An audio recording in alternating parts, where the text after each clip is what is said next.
Welcome back to another Q&A session with Dave Cawley, the host of Cold.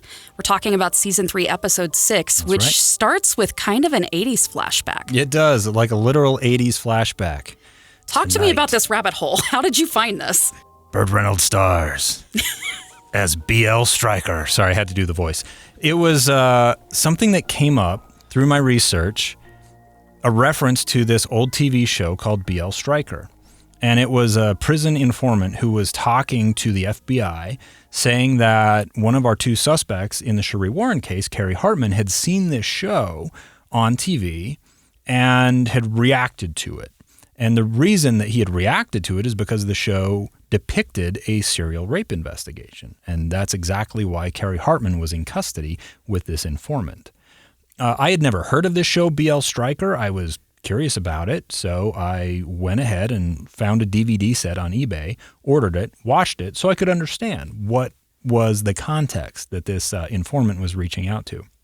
And it was really interesting because this show, I think if you tried to air it today, it probably wouldn't be received super well. The way it depicted this investigation or this, the serial rapist's kind of MO, little cringe, a little problematic on, to modern sensibilities, but in the context of the time, I think it was very important to understand what that show was, and you get to hear a bit of it at the start of episode 6. I love the idea that you had to file receipts for that at some point. The truth is, I bought that with my own money because sometimes I struggle thinking, how am I going to justify this to the accounting department at KSL? But you do, in fact, hear some of the audio on this one. You do, yes. Yeah.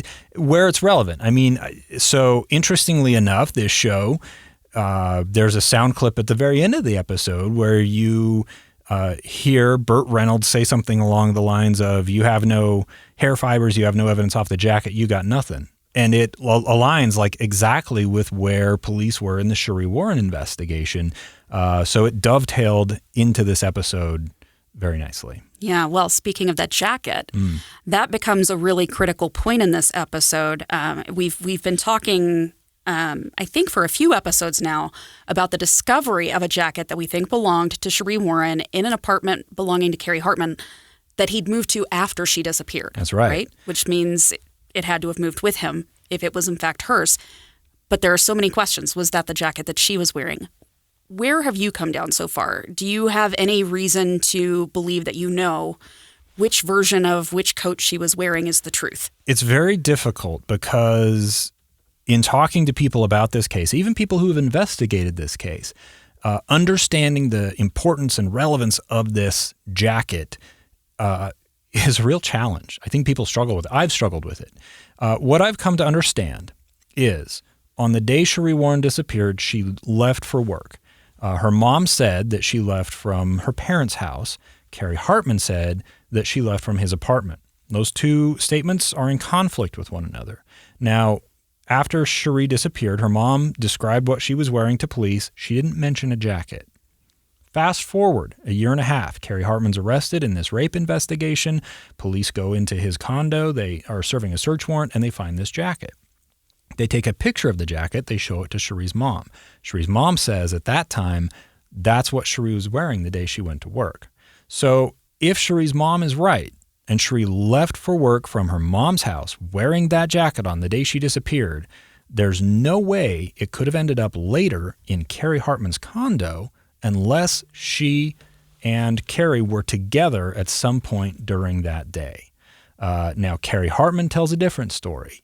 He tells police about a week after Sheree disappeared that he's sure she was wearing his black parka when she disappeared. We later get a description of that black parka from Carrie's private investigator. And so there's this, again, conflict between these two stories. As far as I know, it's never been accounted for how that gray suede jacket, potentially belonging to Sheree, ended up at Carrie's place. And as you pointed out, the condo that was searched in 1987 was not where he was living at the time in 1985 when Sheree disappeared. So if that's Sheree's coat, not only would it have ended up in Carrie Hartman's possession, but he would have kept it and carried it with him when he moved to this other condo where it was later found. Carrie was questioned. You get to hear some of that audio in the podcast, and never gave, as far as I've heard, a good explanation for the origin of that jacket. Well, speaking of things that it's very hard to know the truth about, we meet a lot of interesting people in this episode. There's Charlie the informant, who it turns out we've met before. That's right. If we've listened to this podcast's other seasons. There's Blaine Nelson. There's, a number of players who come in with different stories. How do I know who to believe? Start by believing no one. So this is my way of looking at evidence in cases like this. I'm skeptical of every story, and that's true whether it's the police, whether it's an informant, whether it's a witness. Everybody has a motive, and sometimes those motives are pure, sometimes they're not.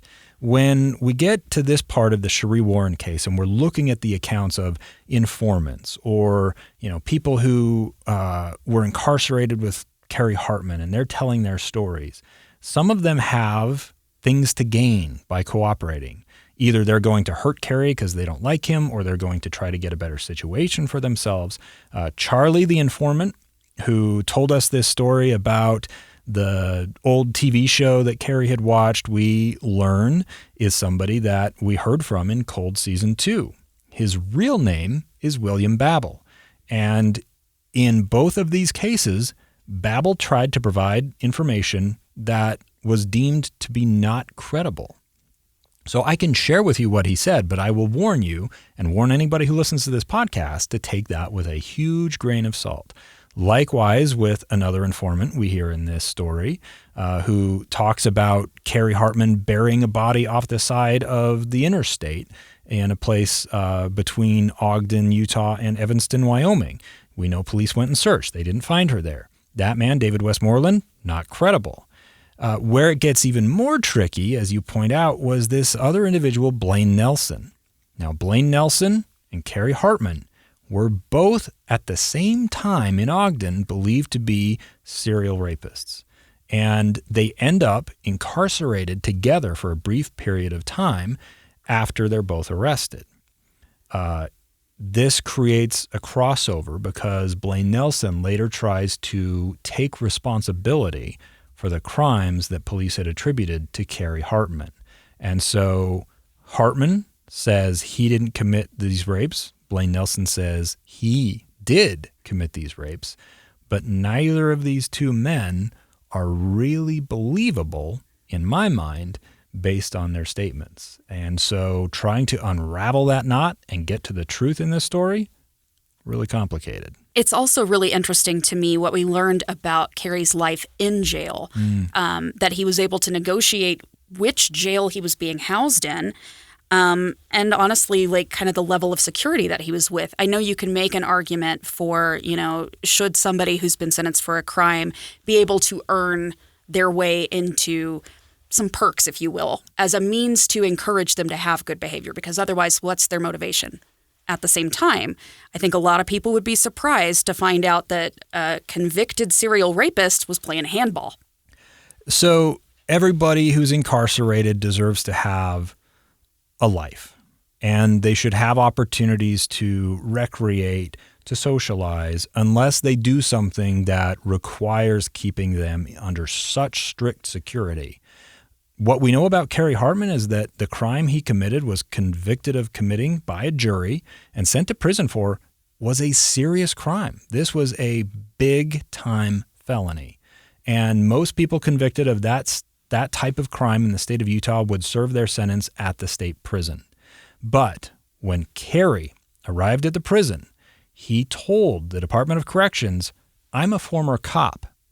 Remember, Carrie had served a couple of years in the Ogden Police Volunteer Reserve, and he used that status as a former member of law enforcement, even though he had never been to the academy, was not a sworn officer in the way that somebody who professionally does that is.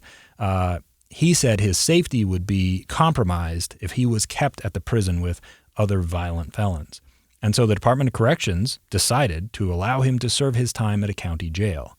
What that did was open up opportunities for Carrie to work, to have maybe more lax security, to not be around as many people who might want to cause him harm based on who he was and the type of crime he committed, a sex crime against, obviously women who didn't know him, had no reason to suspect that he would have attacked them. Well, there's so much more that this episode covers. Like you said, it's quite the knot to try and unravel. I highly encourage anybody who hasn't yet to please go listen. How can they do that? Yep. So Cold Season 3, available now for free anywhere you get your podcasts. And if you're at this point in the story and you'd like to just binge through the rest, I'll throw the plug in for Amazon Music. You can listen to Cold ad-free, all episodes with an Amazon Prime account.